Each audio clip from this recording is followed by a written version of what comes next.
Welcome back. It's Thursday, week 10. I'm the commission. I've been wrong before. I'm Swamizi, and I've been wrong before. I'm the franchise. Still wrong. Still wrong.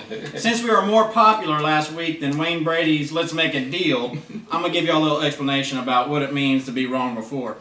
We're in a pick'em league against the spread. Everyone's in their fantasy leagues and their office pools. And every week, somebody has been wrong before.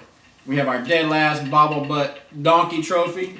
Last place on the year gets that award. It's not easy. It's not easy. And, that's what this show's about. We've all been in last place one week or another, but never twice. No. Anyway, Green Bay was, they were wrong last week.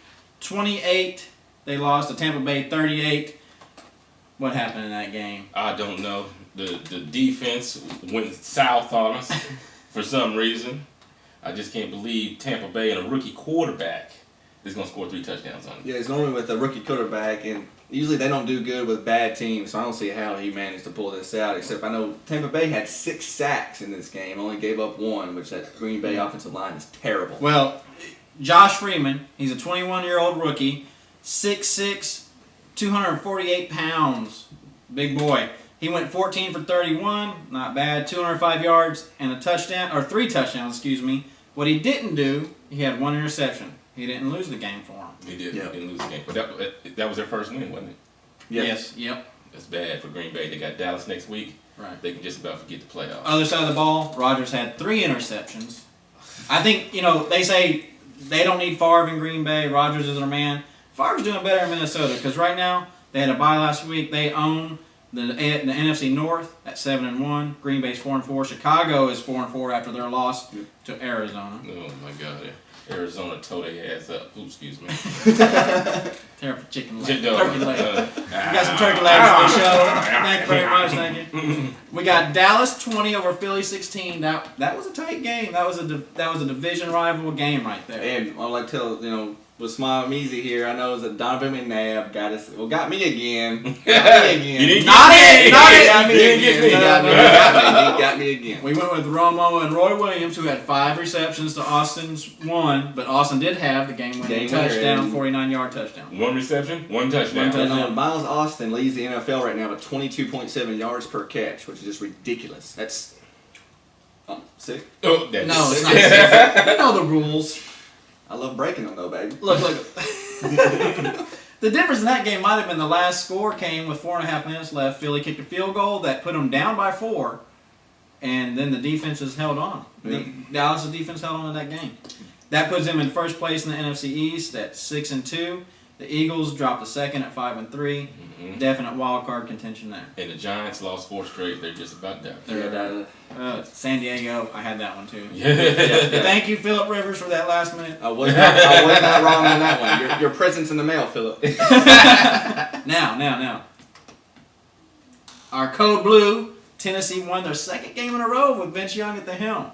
34-27 over a decent San Francisco team who looked like they were going to do something this year. Hey, I'm really impressed with Chris Johnson. Oh, yeah. Really the best running back in the league. I got to give Adrian Peterson the props. He's still the best in my book. But Chris Johnson is right on his heels. Once you give him the edge, he's gone. He's gone. Well, Chris Johnson's numbers versus last year, he's got 144 carries for 959 yards versus last year he got 1,228 yards total. He's also got 6 TDs already versus last year's 9. And here's the big difference.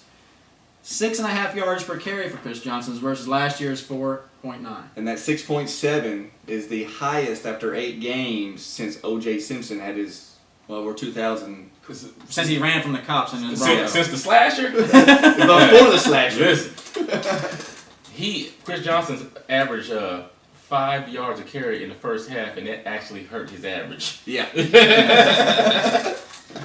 San Francisco tried to put on a game here. Alex Smith, 29 for 45, 286 yards, 2 touchdowns, but he also had 3 interceptions, costing his team. Frank invented the internet gore. He added a touchdown there, but it didn't help him in the end. What the difference of that game might have been, Finnegan an interception for a touchdown in the 4th quarter. Thank you, Finnegan. Colton finna get traded if he keep. I'm glad he got the interception, but he was still getting beat.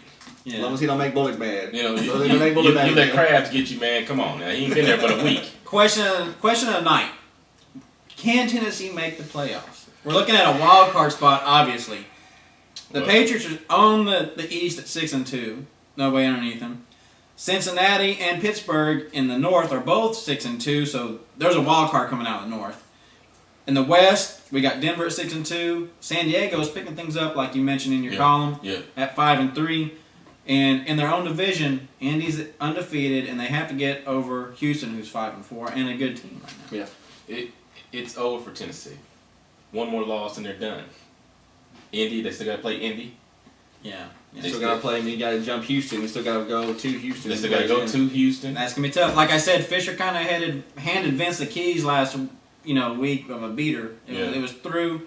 He's doing what he can with it. Yeah, he hadn't wrecked it yet. What they're going to do is hopefully Vince does good, and they're going to use him for a big trade. Yeah. I love you, Vince. You my man. Yeah, my man. But I think you're gonna be gone with Tennessee Fisher. They need to keep you and Fisher will be looking for a job next year. Woo! That was Fisher. Mark it. He saved it. Mark it down. Houston 17, Indianapolis 20. I thought Houston had that game. Oh man, and 0 first downs and only 7 yards in the first quarter. And if they wound up being 10 for 16 on third downs, they should have won that game. Should have won that game. They didn't score. They didn't score. The Colts, they just win, man. They just win. That's it. The other Manning. The other Manning, not the main one. Not. Wait, hey, the other Manning. I got to go back. The Giants. You called the Giants in the week 3. The Giants were the for real team. The other Manning went 34 for 50 for 318 yards, only 1 touchdown. Your boy Reggie Wayne, 0 for 1 in the passing department. Just keep. What do you got, Peyton Manning? Why is Reggie Wayne throwing the ball? Reggie Wayne got a worse quarterback rating than Derek Anderson right now. What's Derek Anderson's rating? Oh, in the fourth quarter. All right, fourth quarter. Derek Anderson's rating 3.2. 3. How did you get a 3? Franchise's GPA is higher than that.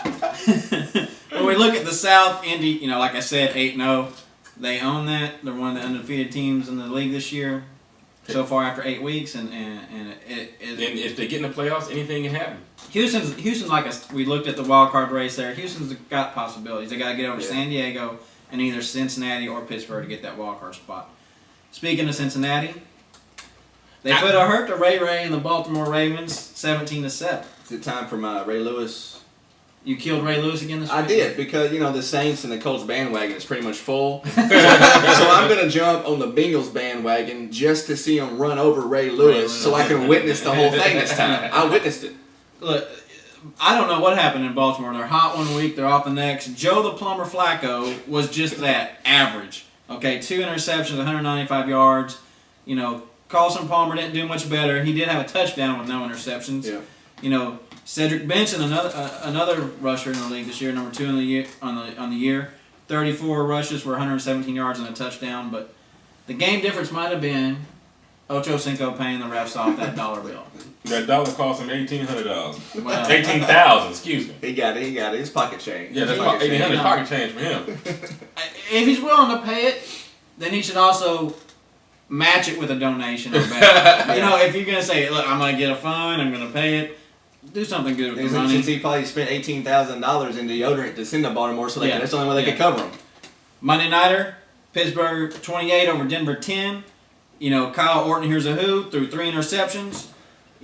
Roethlisberger was on fire, 21 for 29, 233 yards, 3 touchdowns. Mr. Pump Fake himself.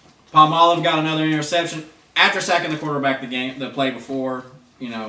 Steelers. The Steelers are 12-1 on prime time, 5-0 on Monday night. Scary. Right in time for the playoffs. They're kicking it in week 9. They always show up. Next week, week 10, we got Cincinnati and Pittsburgh. Pittsburgh's losing 7. New England's in Indianapolis losing 3. Those are your games. Who's our sponsor this week, man? We got a show sponsor? Our sponsor is me drinking a 40. That's what it is. Sponsored by Fat Tire, baby. Woo! Fat Tire, Fat Tire, turkey legs, turkey legs. See y'all next Thursday. We at the stadium.